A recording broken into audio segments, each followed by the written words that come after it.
Muslims around the world are marking Eid, and for many black followers, it's time to join in with Blackout Eid, a celebration of identity through social media selfies.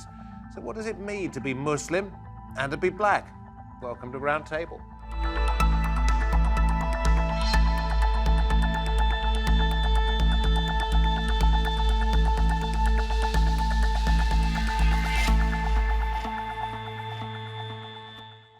And a very warm welcome to the programme from me, David Foster. Blackout Eid and Black Iftar are two of the highest profile campaigns started in recent years by black Muslims. The aim was to carve out a space to celebrate that particular identity with people of the same culture and those of other faiths too. Sometimes I've gone inside the mosque and I've said Assalamu alaikum to other women in the mosque, and I've just been met with silence. Aisha is a British Nigerian Muslim. She says she and her family have experienced anti-Muslim hate. But it's the discrimination that she's faced within the Muslim community that troubles her the most. My mum and I went to a charity tea party once, and on the whole table, no one spoke to us. We just engaged with ourselves. Britain's black Muslim communities are a diverse group. They comprise about 10% of the Muslim population in the UK. In the US, they make up a fifth of the Muslim population. In 2017, the hashtag Blackout Eid emerged on social media to highlight the cultural diversity amongst the Muslim community and to celebrate black culture. Having things like Blackout Eid and black safe spaces as a black Muslim woman, it's important for me to kind of have all parts of my identity to come together, and for me to feel like I can express myself and be who I am and be with other people that understand the nuances of what it's like to be a black Muslim woman. Social media platforms have given black Muslims the opportunity to redefine blackness and reclaim their black and Muslim identity through selfies and outfit of the day posts. But some Muslims argue that campaigns like Blackout Eid are divisive and counterproductive, especially at a time when many say unity is needed among Muslims now more than ever due to the rising levels of Islamophobia globally. So what does it mean to be black and Muslim? With me at the round table, we welcome Ismael Lea South, co-founder and director of the community initiative organisation Salam Project. Also here, Saraiya Bah, co-founder of Black and Muslim in Britain Project, and Abdulhaq Al-Ashanti, an author specialises in African history. And Abdulhaq, I know that you think this idea of segregating Muslims is not necessarily the right way of going about it, even if it is by their own volition. We'll come to that in just a moment, but let me ask you first of all, Ismael, we'll go around the table. Ismael, yes. The question I posed at the beginning is, what does it mean to be black and Muslim? What does it mean to you? Yeah, being a Muslim in the UK is fine, but being a black Muslim means that you're someone who's not in the UK. The typical stereotype of a Muslim is someone of Asian or Arab heritage, where they have their Asian and Arab heritage shenanigans, you can say. But being a black Muslim is someone who has his black culture as well as being a Muslim as well. And Saraiya, what about for you? I think just bouncing off of Ismail's description of what it means to be, you just find as a black Muslim that you've got various intersectionalities that you have to navigate. Not only that, it's when, and I can only speak because I'm from the UK, when you think of a Muslim, you think of an Asian-centred experience or an Arab-centred experience. I wondered if that's because that's what you've been led to believe, whether that is actually the case. Well, no, not really, because, okay, for example, look at supermarkets when the run-up to Ramadan is coming up and they're advertising foods that is pertain to what they believe Muslims are eating. Majority of the foods are from an Southeast Asian region of the world. Well, but I would, this is just a suggestion here, I would say that, you're a black Muslim, but you're also a UK citizen. Therefore, apart from halal and maybe haram, you can eat pretty much everything that I could eat. Therefore, why should there be a distinction? Why shouldn't there be a distinction? I think when you're looking at identities, realistically speaking, you're right. There shouldn't be a distinction. A Muslim should be a Muslim. I'm wondering if, in fact, you're making up in your own head this feeling of exclusion. Absolutely not. You can't say that. I mean, realistically speaking, what you're saying is right. There shouldn't be a distinction. But if you're in an environment and you're being made to feel like you're othered by other people, then you can't help but to think that there is a reason for you to feel that way. Okay. Abdulhaq, what do you think? Is it fair to say that black Muslims are treated differently to other Muslims in the UK on an unfair basis? I think that among Muslim communities, there is an issue. And all of these notions with regards to how black Muslims are treated or Muslims, I think in my experience, it kind of depends on the context. In some contexts, I am seen as a Muslim. Some contexts, I'm seen more primarily in the broader society, wider society, on racial grounds. So there can be a conflation between the two in some aspects, but I think this is all part of I mean, as Muslims, we believe life is a test. So I think for some of us who have African origins, then the test for us is can be issues to do with race, and that kind and other issues. If you put together, or if somebody puts together those two different parts that you've just identified, black on the one hand, Muslim on the other, puts those two together, do you think you get regarded in a more degrading way, perhaps, than you would have done if it was just on an individual basis? This person's a black man, this person's a Muslim. I would say in society, I wouldn't say that's an issue. I would say that's an issue for, you could say, more extremist fringes of society. That's definitely an issue. Yeah. When we're looking at, I mean, today we're in the aftermath of terrible shootings which have happened in America. For people who are on that kind of extremist fringe, then definitely we present a problem. Someone who's black and also a Muslim. That presents quite a bit of an issue for those people on those extremist fringes, definitely. Yeah, we were going to have a guest on the programme from the United States. Unfortunately, she can't make it. But she sent this quote over, which I think is quite interesting. And you can, each one of you at any time, react to what I'm saying. She says, Islam does not believe in racism, but Muslims do. Yeah. Now, what about that one? Now, me personally, when we say Muslims, we have to be straight. We don't mean all Muslims. We don't believe that all Muslims of Asian and Arab origin are racist and biased, because that's certainly not the case. I believe, in my opinion, a lot of the so-called Muslim institutions that are led by predominantly an Asian community, led predominantly by the Arab community, especially here in the UK, they're institutionally racist. And I will go as far to say they're more institutionally racist than Western countries. Black people say, Britain is institutionally, the police force is institutionally racist. I believe many so-called Muslim organizations that are led by the Asian community and the Arab community are more racist than the police. How about this one? You get an Asian Muslim police officer. Yes. Would he perhaps treat you differently and in a way that you wouldn't feel comfortable with than, let's say, an Asian non-Muslim police officer? This is for everybody. Sorry to pattern again. I would say it depends on the individual. Because right, but you're talking in general, I'm talking about terms, in general, aren't you? yeah. I'm challenging this and saying you can't talk in general terms about this. And yet you're saying that Asians and Arab Muslims... No, the institutions. So, for example, within the Muslim community, the media organizations, the charities, the organizations who say they're here to support welfare among the British Muslim community, a lot of these institutions are systematically and institutionally biased against black Muslims in the UK. Like me as the Salam Project, the work that I do, I've got 7 benefactors that help to sponsor the work that I do. 5 of the 7 are not of African or Afro-Caribbean heritage. They're of Asian and Arab heritage. So as individuals, and there's people who are VIPs of Asian heritage and Arab heritage who do help.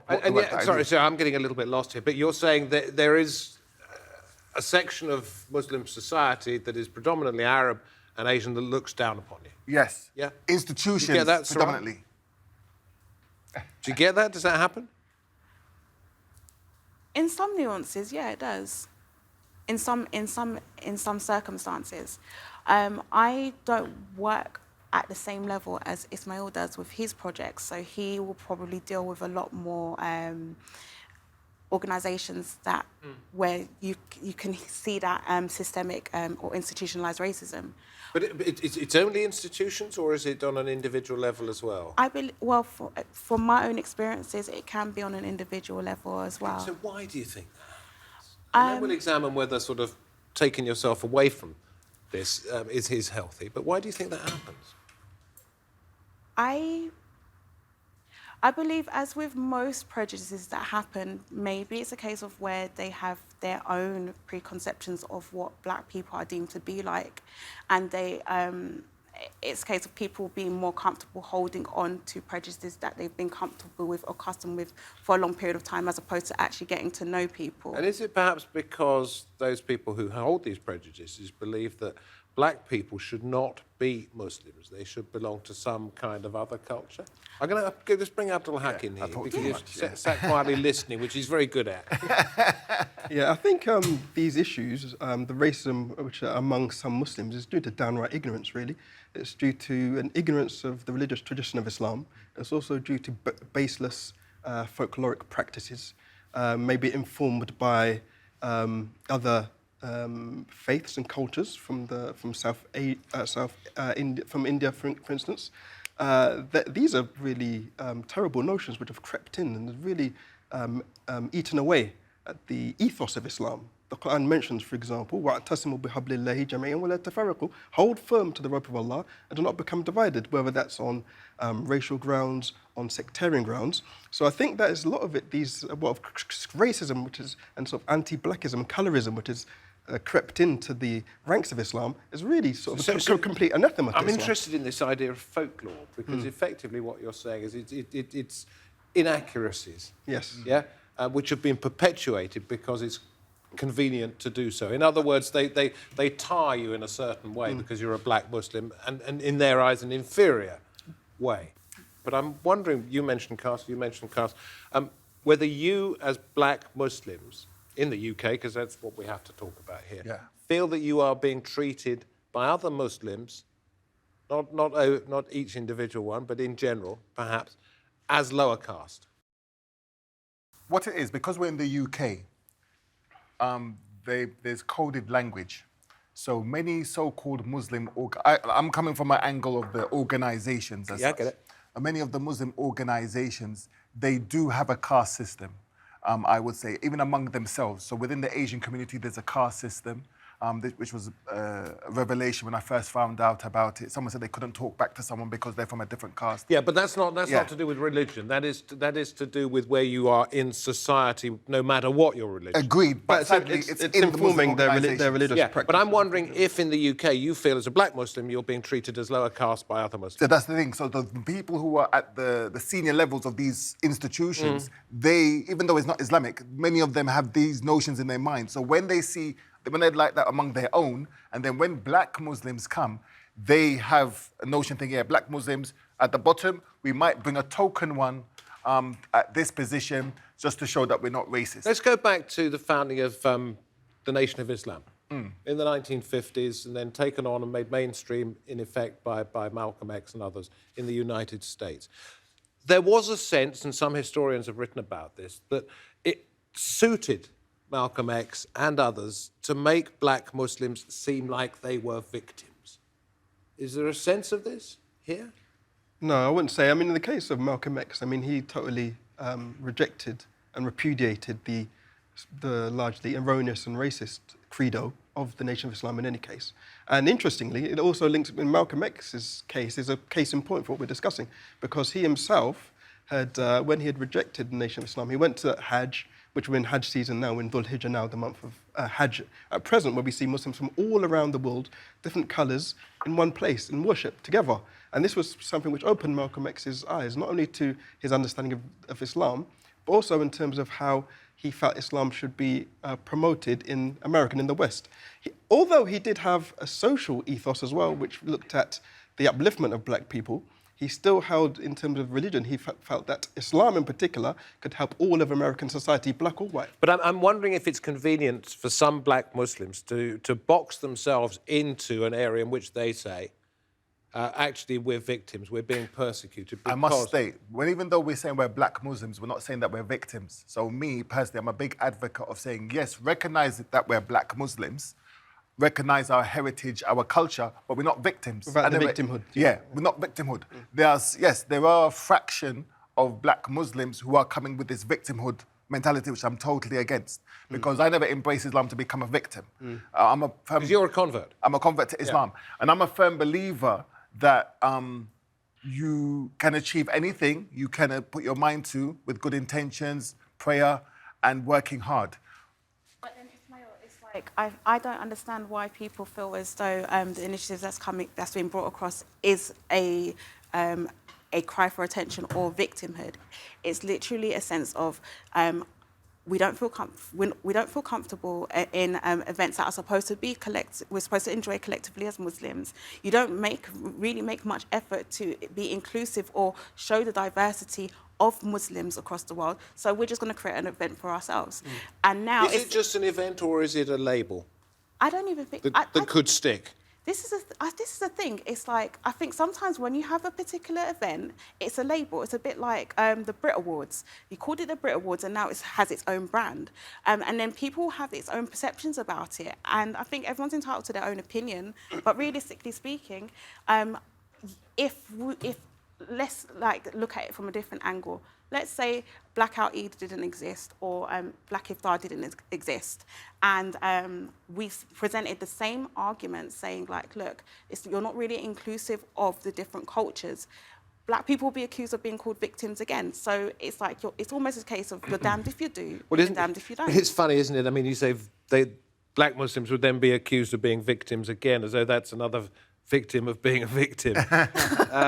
What I'm wondering is, in fact, is this counterproductive? Because would it not be easier and perhaps better in the long term to say, actually, we understand that there are differences between different groups and we don't like the way we're being treated. But rather than saying, hang on, because of this, we're going to set up our own Blackout Eid, Black Iftar, we're going to say we are different and we're proud of it. Wouldn't it be better, perhaps, just to say, hang on, let's all get together and talk about what this is Indeed. and be more inclusive rather than exclusionary? Indeed, I absolutely concur with that. I mean, I think it's totally counterproductive. I mean, not only does it, again, it undermines one of the core principles of Islam, which is like a unity of the races.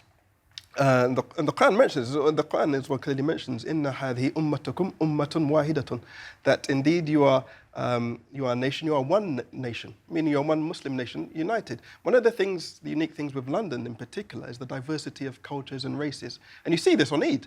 So I think to break away on the racial kind of grounds and then have, we're going to have a Black Eid, I think this is nonsense. Yeah, because it could be more divisive. Can I segue in there? Go on. Let's What spun your response just now was the question where you said, why can't we create something where everybody's inclusive? So I'm part of the Black and Muslim in Britain project, which was literally started 2 years ago in 2017, where we just wanted to have a platform for Muslims who identify as Afro-Caribbean within the UK to speak about their differences, speak about their cultures and where they're coming from. And we're not a monolith, so some people come from a convert route, some people are born into Islam, and every nation has their own way of practicing.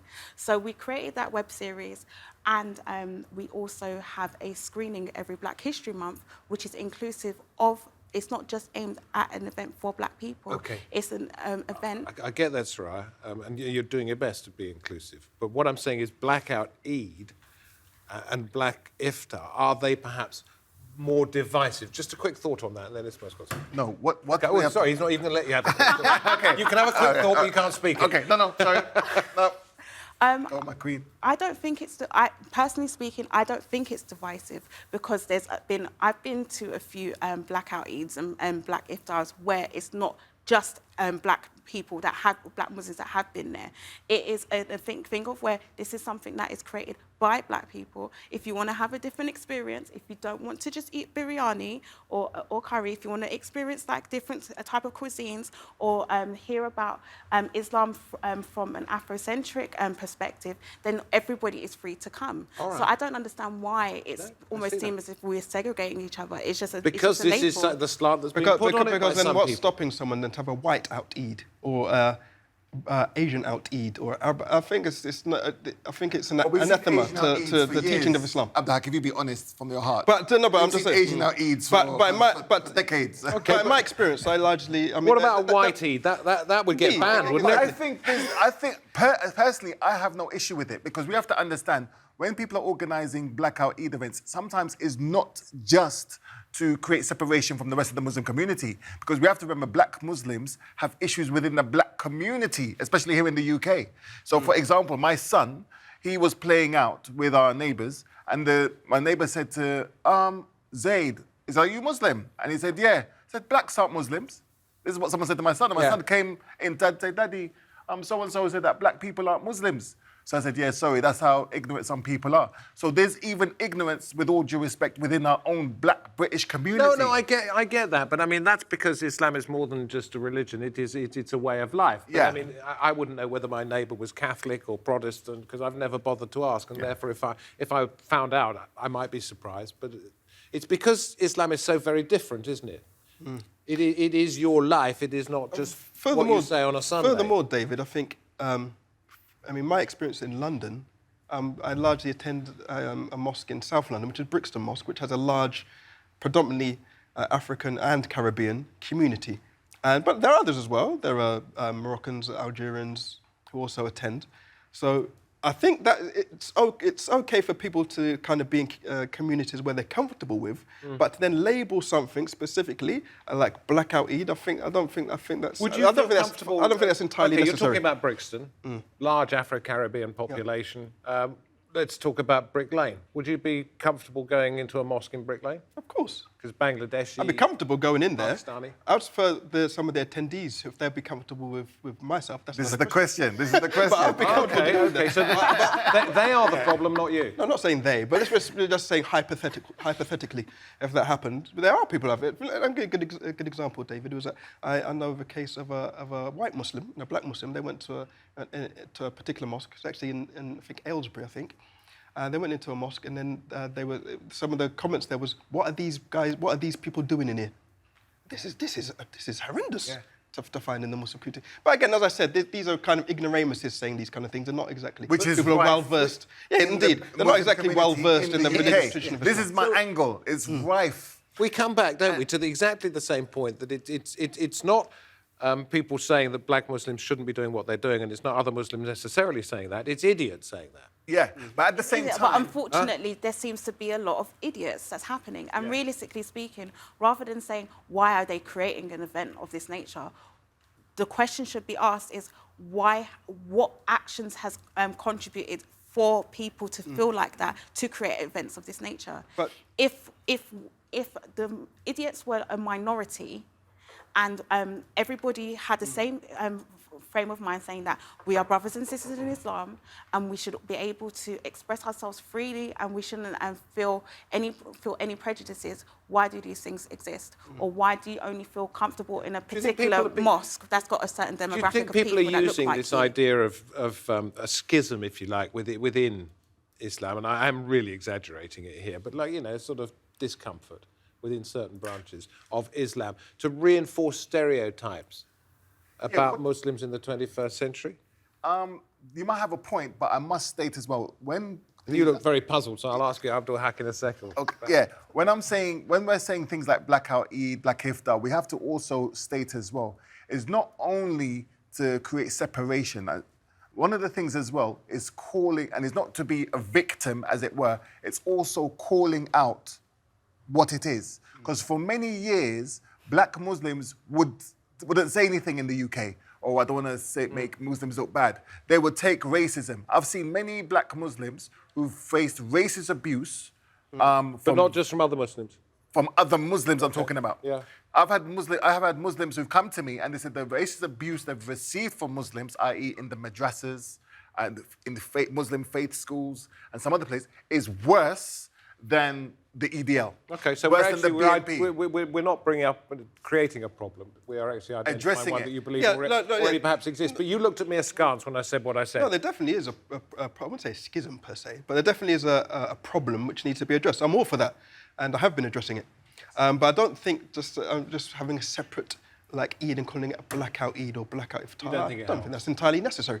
And linking on to what Saraiya mentioned was that recently a young Muslim speaker, not really very well known per se, but he made a comment where he was preaching and he said to some youth, Asian youth in Birmingham, stop acting black, speak with good English, speak with good manners. So everyone was like, but he got totally slaughtered, demolished for that ridiculous statement. Totally undermined, and I actually wrote an article advising him to act black, as it were. But it's such a complicated world, isn't it? It is. Goodness sake. I mean, I love sitting here listening to what you have to say, but I sometimes get my head scrambled by what am I supposed to do when I walk out of here? I know what I'm going to say. I'm going to say Eid Mubarak. Eid Mubarak. Eid Mubarak to everybody. But like we said, the majority of the Muslim you can tell me that afterwards, but we've got to say goodbye now. Oh, my God. Yeah? Because it's Eid, we've got to go and party. Yeah, you're going to go party. You're going to go to Blackout Eid. Black and White Out Eid. Get together. It's so confusing. But thank you. If you've understood it, well done. Thank you very much indeed to my guests for taking part. Fascinating discussion. Thanks. I really enjoyed it. Thank you. And thank you for watching. We'll see you next time. Bye-bye.